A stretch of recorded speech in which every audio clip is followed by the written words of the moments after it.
There has definitely been some chatter around some of the things that we do and some of the ways that we do it.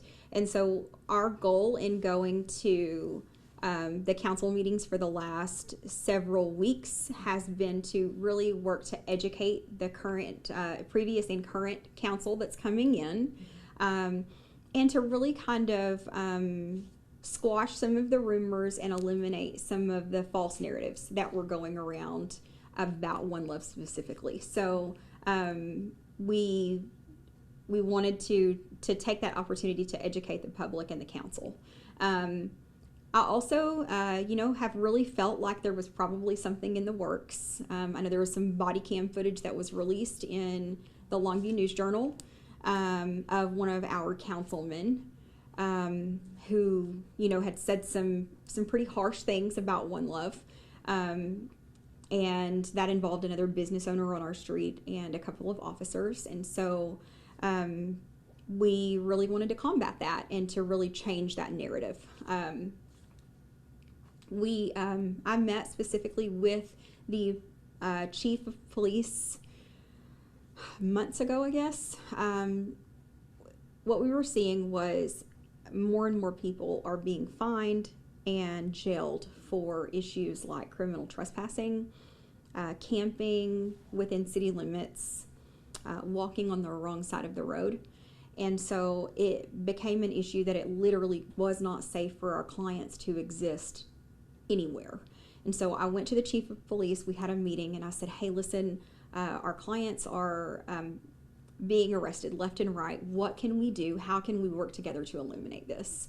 And the chief explained to me that law enforcement's job is to enforce, and that if a business owner, wherever he or she may be in Longview, says, I don't want this individual on my property, it is PD's responsibility to react accordingly and to fulfill that.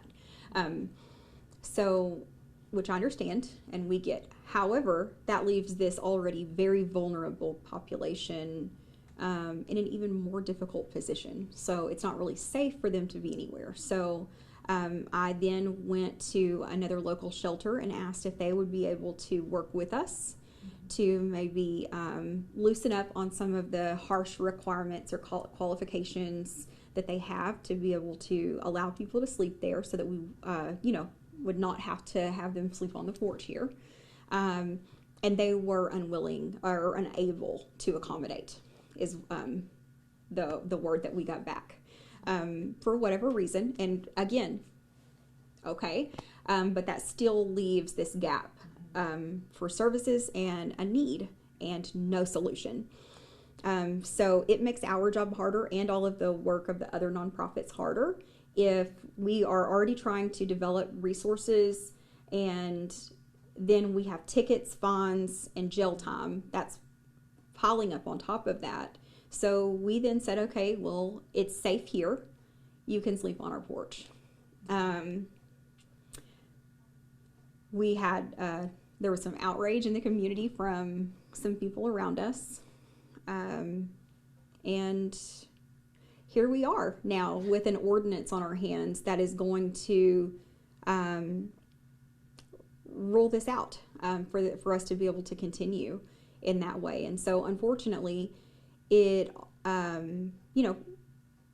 criminalizing poverty and homelessness, and we are still leaving a gap where there's no solution for these folks. And I have met with every possible city leader who would take the time to talk to me, to listen to what their goals are or what possible solutions might be. I have asked for seats on boards and been denied. And so I guess this is their next step of action is let's criminalize it. As the executive director of all this, you started this 4 years ago from your personal experience, and you just have a heart for all of this, Yeah. How does that personally make you feel? Heartbroken. I say all the time that no one who ends up at One Love, working here, volunteering here as a client here, ends up by accident. We're the bottom safety net when I was experiencing hardship, I never got the things that I needed. I never got the acceptance that I needed. I never got the love or respect that I felt like I needed. And the whole goal at One Love is to make people feel loved and honored and respected, and to treat them with dignity and respect, and to make them feel accepted, because they are accepted here. No matter what they look like or who they are or what they believe or what their walk looks like in life. And so it makes me feel really heartbroken, because I know how I would feel. I know how I did feel. And so, I don't know, when I was at my lowest, One Love would have been the answer to everything that I needed. And it's the answer to what a lot of folks in our community need right now. And I don't know, we feel attacked. Yes, ma'am. And now, if they do approve this tonight, Mm-hmm. what is One Love going to do now? What is y'all's planned solution, since you've turned to everything and the answer is always no? So what does that look like for y'all? You know, honestly, I've been very vocal, even in meeting with the mayor now.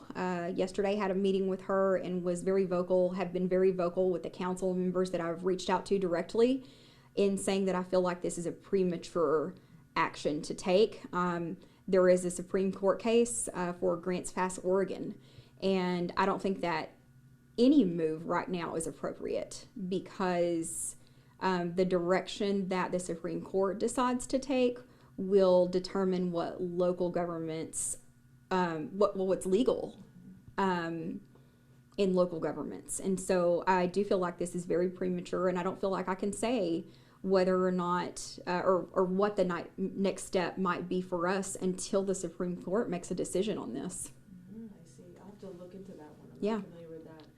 But that's about it that I have. But is there something else, anything you'd like to add I didn't ask you about this topic?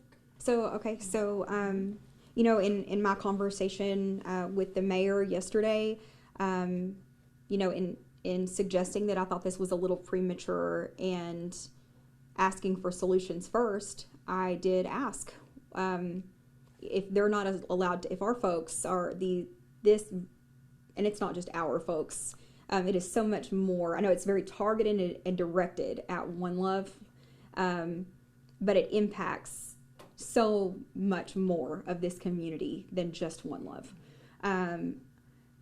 I did ask if they are not allowed to sleep here, and if it's illegal for them to sleep anywhere, where will they just exist?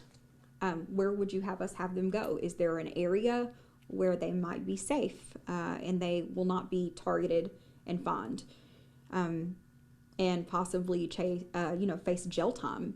And she continued to tell me that she does not have a solution. So I feel like I don't know, it's a little backwards. I feel like we ought to have a solution first before we move to criminalizing poverty or homelessness, which I guess homelessness and poverty should never be criminalized.